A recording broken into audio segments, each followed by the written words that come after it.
നമസ്കാരം. മലയാളി വാർത്തയിലേക്ക് സ്വാഗതം. കഴിഞ്ഞ കുറച്ച് ദിവസങ്ങളായിട്ട് വരുന്ന വാർത്തകൾ ശ്രദ്ധിച്ചു കഴിഞ്ഞാൽ നമുക്ക് മനസ്സിലാകും, സ്കൂളുകൾ കേന്ദ്രീകരിച്ചും കോളേജുകൾ കേന്ദ്രീകരിച്ചും റാഗിംഗ് നടക്കുന്നുണ്ട്. വളരെ ക്രൂരമായി തന്നെ കുട്ടികളെ, വിദ്യാർത്ഥികളെ തല്ലിച്ചതയ്ക്കുന്ന ഒരു കൂട്ടം വിഭാഗം ഇന്ന് സ്കൂളുകളിലും കോളേജുകളിലെല്ലാം തന്നെ പഠിക്കാനാണോ ഇവർ എന്നൊന്നും നമുക്ക് പറയാനായിട്ട് സാധിക്കില്ല. കാരണം ഇങ്ങനെയുള്ള കുട്ടികൾ പഠിക്കാനല്ല വരുന്നത്.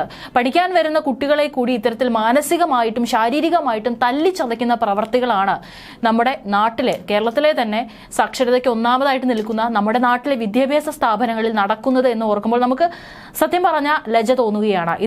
ഇത്തരത്തിൽ റാഗിംഗ് നടത്തുന്ന ഒരു കൂട്ടം വിദ്യാർത്ഥികൾക്ക് സപ്പോർട്ടുമായി പല രാഷ്ട്രീയ സംഘടനകളും പുറത്തുള്ളത് കൊണ്ട് തന്നെയാണ് ഇവന്മാരൊക്കെ ഇത്തരത്തിൽ തല പൊക്കുന്നത് എന്നുള്ളതാണ്.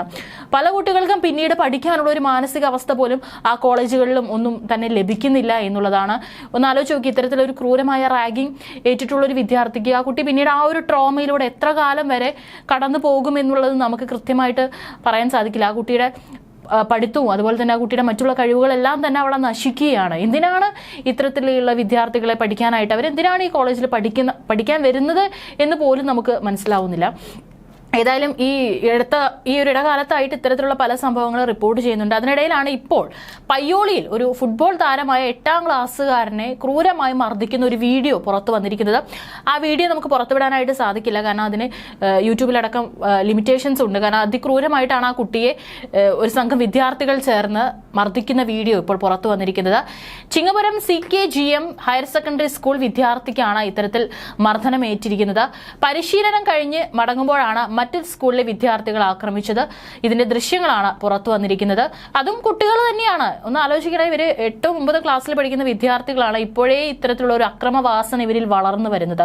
ഇവരൊക്കെ വലുതായി കഴിഞ്ഞ് പിന്നീട് ഒരു കോളേജിൽ പോകുമ്പോൾ, ജോലിയിൽ പ്രവേശിക്കുമ്പോൾ ഒക്കെ എന്തായിരിക്കും ഇവരുടെ ഉള്ളിലുള്ള ഈ ഒരു മാനസിക നില കൂടുകയാണോ കുറയുകയാണോ ചെയ്യുന്നത് നമുക്കിപ്പോഴേ പിടികിട്ടുന്നില്ല. കാരണം അത്തരത്തിലുള്ള അതിക്രൂരമായിട്ടുള്ള മർദ്ദനമാണ് ഇപ്പോൾ വിദ്യാർത്ഥികൾ മറ്റൊരു വിദ്യാർത്ഥിയോട് ചെയ്തിരിക്കുന്ന. ഈ വീഡിയോയിലെ തല്ലുമ്പോൾ ആ കുട്ടി പറയുന്നുണ്ട്, തല്ലരുതെന്നും തനിക്ക് അസുഖമുണ്ടെന്നല്ല. ഈ 8ാം ക്ലാസ്സുകാരൻ കരഞ്ഞ് അപേക്ഷിക്കുന്നുണ്ടെങ്കിൽ അതൊന്നും വിദ്യാർത്ഥികൾ കാണുന്നില്ല. അവർ ആക്രമണം തുടരുകയാണ്. ഈ കൈ വെച്ച് ഈ വിദ്യാർത്ഥിയുടെ ഈ ഭാഗത്തായിട്ടാണ് ഏകദേശം അവർ തല്ലുന്നത്. തലയ്ക്കും ഈ ചെവിയുടെ ഭാഗത്തൊക്കെ ആയിട്ട് അവർക്ക് പറ്റാവുന്ന ശക്തിയിൽ അവർ ആഞ്ഞടിക്കുകയാണ് ആ ഭാഗത്തൊക്കെ. ഇപ്പോൾ അറിയാൻ സാധിച്ചത് ആ കുട്ടിയുടെ മർദ്ദനത്തിൽ കുട്ടിയുടെ കർണപുടം തകർന്നെന്നാണ് മാതാപിതാക്കൾ പറഞ്ഞിരിക്കുന്നത്. 3 മാസത്തേക്കാണ് ആ കുട്ടിക്ക് വിശ്രമം വേണമെന്ന് ഡോക്ടർമാർ നിർദ്ദേശിച്ചിരിക്കുന്നത്. എത്ര വേദനയോട് കൂടിയിട്ടാണ് ആ കുട്ടി കടന്നു പോകുന്നത്. സംഭവത്തിൽ പോലീസ് നടപടി സ്വീകരിക്കാൻ വൈകിയെന്നും കുട്ടിയുടെ കുടുംബം പറഞ്ഞു തീർക്കുന്നുണ്ട്. തിക്കോടിയൻ സ്മാരക ഗവൺമെന്റ് വൊക്കേഷണൽ ഹയർ സെക്കൻഡറി സ്കൂളിലെ വിദ്യാർത്ഥികളാണ് മർദ്ദിച്ചെന്നാണ് പരാതി. ഈ മാസം 1-നായിരുന്നു ആക്രമണം നടന്നത്. തിക്കോടിയൻ സ്കൂൾ ഗ്രൗണ്ടിൽ ഫുട്ബോൾ പരിശീലനത്തിൽ എത്തിയതായിരുന്നു വിദ്യാർത്ഥികൾ. ഇതിനിടെ ഉണ്ടായ വാക്കുതർക്കമാണ് പിന്നീട് മർദ്ദനത്തിൽ കലാശിച്ചതെന്നാണ് വിവരം. ഏതായാലും ഇതിന്റെ വീഡിയോയാണ് ഇപ്പോഴാണ് ആ വീഡിയോ പുറത്തു വരുന്നത്. ഇതാണ് ആരാണ് എടുത്തത്? ഈ മർദ്ദിച്ച കുട്ടികളുടെ കൂട്ടത്തിലുണ്ടായിരുന്ന ആരെങ്കിലും ആണോ, അതോ അവിടെ വഴിയിൽ നിന്നിരുന്ന ആരെങ്കിലും ആണോ ഈ കുട്ടികളെ ഇത്തരത്തിൽ തല്ലുന്ന വീഡിയോ എടുത്തതെന്നും അറിയില്ല. ഏതായാലും ആ വീഡിയോ ഇപ്പോൾ പുറത്തു വന്നിട്ടുണ്ട്. കുട്ടിയുടെ അവസ്ഥയും വളരെ മോശമാണ്. 3 മാസത്തോളമാണ് ഡോക്ടർമാർ ആ കുട്ടിക്ക് വിശ്രമം പറഞ്ഞിരിക്കുന്നത്.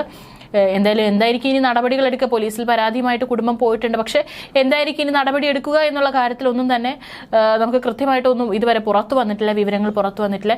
എന്തായാലും അതിദാരുണമെന്നേ നമുക്ക് പറയാൻ സാധിക്കുള്ളൂ. ഇത്തരത്തിലുള്ള സംഭവങ്ങൾ വരുമ്പോൾ നമുക്ക് ഇതുപോലെ കാണാം, കേൾക്കാം എന്നല്ലാതെ യാതൊരു കുറവും വരുന്നില്ല. ഇതിപ്പോൾ രക്ഷിതാക്കളാണോ ശ്രദ്ധിക്കേണ്ടത്, അല്ലെങ്കിൽ സ്കൂളിൽ നിന്നുള്ള അധ്യാപകരാണോ ശ്രദ്ധിക്കേണ്ടത്, കുട്ടികളാണോ ശ്രദ്ധിക്കേണ്ടത് എന്നുള്ള കാര്യമൊന്നും നമുക്കറിയില്ല. കാരണം കൂടുതൽ ഓരോ കാലം കഴിയും തോറും ഇത്തരത്തിലുള്ള അക്രമവാസന കുട്ടികളിൽ വർദ്ധിക്കുന്നതായിട്ടാണ് കാണാൻ സാധിക്കുന്നത്. അത് മറ്റൊരു കുട്ടിയുടെ ഭാവിയാണ് അവിടെ തല്ലി കെടുത്തുന്നത് എന്നുള്ളതാണ് മറ്റുള്ള ദയനീയമായിട്ടുള്ള കാര്യം എന്ന് പറയുന്നത്. ഇന്നും തിരുവനന്തപുരത്ത് കാര്യവട്ടം ഗവൺമെന്റ് കോളേജിലും 1ാം വർഷ ബയോടെക്നോളജി വിദ്യാർത്ഥിയെ റാഗ് ചെയ്തെന്നൊരു പരാതി ഉയർന്നു വന്നിരുന്നു. 1ാം വർഷ വിദ്യാർത്ഥി ബിൻസ് ജോസഫാണ് കോളേജ് പ്രിൻസിപ്പലിനും കഴക്കൂട്ടം പോലീസ് സ്റ്റേഷനിലും പരാതി നൽകിയത്. അന്വേഷണം നടത്തിയ റാഗിംഗ് കമ്മിറ്റി പരാതിയിൽ കഴമ്പുണ്ടെന്ന് സ്ഥിരീകരിക്കുകയായിരുന്നു. പിന്നീട് പ്രിൻസിപ്പൽ പരാതി പോലീസിന് കൈമാറുകയായിരുന്നു. 1ാം വർഷ ബിരുദ വിദ്യാർത്ഥികളായ SFI പ്രവർത്തകരാണ് വിദ്യാർത്ഥിയെ മർദ്ദനത്തിനിരയാക്കിയതെന്നാണ് റിപ്പോർട്ടുകൾ. SFI പ്രവർത്തകരായ വേലു, പ്രിൻസ്, അനന്തൻ, പാർത്തൻ, അലൻ, ശ്രാവൺ, സൽമാൻ എന്നീ 7 പേർക്കെതിരെയാണ് പരാതി. SFI യൂണിറ്റ് കമ്മിറ്റി റൂമിൽ വെച്ചായിരുന്നു സംഭവം നടന്നത്. ഇവർ ഈ വിദ്യാർത്ഥിയുടെ വസ്ത്രങ്ങൾ വലിച്ചു കീറുകയും ക്രൂരമായി മർദ്ദിക്കുകയും ചെയ്തിട്ടുണ്ട്.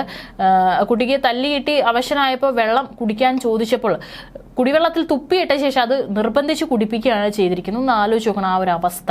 അല്ലെങ്കിൽ നമുക്കിത് കേൾക്കുമ്പോൾ തന്നെ നമുക്കും എന്താണ് പറയേണ്ടത്, എങ്ങനെ പ്രതികരിക്കണം എന്ന് പോലും നമുക്കറിയില്ല. നമ്മളൊക്കെ എത്ര പ്രതികരിച്ചാൽ ഇതൊക്കെ ഇവിടെ നടന്നുകൊണ്ടേയിരിക്കുകയാണ്. ഇത്തരത്തിലുള്ള സംഭവങ്ങൾ വീണ്ടും വീണ്ടും, ഒറ്റപ്പെട്ട സംഭവമൊന്നല്ല, ഇത് വീണ്ടും വീണ്ടും ഇവിടെ ആവർത്തിച്ചുകൊണ്ടിരിക്കുന്നു എന്നുള്ളതാണ്. തലയിൽ മുളവടി കൊണ്ട് മർദ്ദിച്ചു, അത് പോരാഞ്ഞിട്ട് മറ്റുള്ള ഹോക്കി സ്റ്റിക്ക് പോലുള്ള വടി കൊണ്ടൊക്കെ ഈ കുട്ടിയെ മുറിയിലിട്ട് തല്ലി ചതച്ചെന്നാണ് പറയുന്നത്. കഴിഞ്ഞ മാസം 11-നാണ് സംഭവം നടക്കുന്നത്. മർദ്ദിച്ചത് പരാതി നൽകിയാൽ കൊല്ലുമെന്ന് ഭീഷണിപ്പെടുത്തുകയും ചെയ്തിരുന്നു. സംഭവത്തിൽ റാഗിങ്ങിന് കേസെടുത്തതായി കഴക്കൂട്ടം പോലീസ് അറിയിച്ചിട്ടുണ്ട്. പക്ഷേ ഈ പറയുന്നവരൊക്കെ തന്നെ ഒരു വിദ്യാർത്ഥി സംഘടനയിൽ ഉൾപ്പെട്ട ആൾക്കാരാണ്. ഇവരെ പുറത്തിറങ്ങിയാലും സംരക്ഷിക്കാൻ ഇതേ സംഘടനയിൽ പെട്ടിട്ടുള്ള പല മുതിർന്ന ആളുകളും ഉണ്ടാവും. ഇവരെയൊക്കെ ന്യായീകരിക്കാനും പുറത്ത് ആളുകളുണ്ട് എന്നുള്ളതാണ് നമുക്ക് പറയാനായിട്ട് സാധിക്കുന്നത്. ഏതായാലും ഈ കുട്ടി കഷ്ടിച്ചവരിൽ നിന്ന് രക്ഷപ്പെട്ടു എന്ന് വേണം പറയാൻ. അല്ലെങ്കിൽ നമുക്ക് അറിയാം, വെറ്റിനറി കോളേജിൽ വയനാട് സിദ്ധാർത്ഥനെ പോലെ ഒരു മരണമൊക്കെ ആ കുട്ടിക്കും സംഭവിക്കേണ്ടതായിരുന്നു. പക്ഷേ ആ കഷ്ടിച്ച ആ കുട്ടി രക്ഷപ്പെടുകയായിരുന്നു. ഏതായാലും ഇതും പരാതി നൽകിയിട്ട് എന്തായിരിക്കും തുടർ നടപടി എടുക്കാൻ പോകുന്നത് എന്നുള്ളതാണ് ഇനി നമുക്ക് അറിയാനുള്ളത്.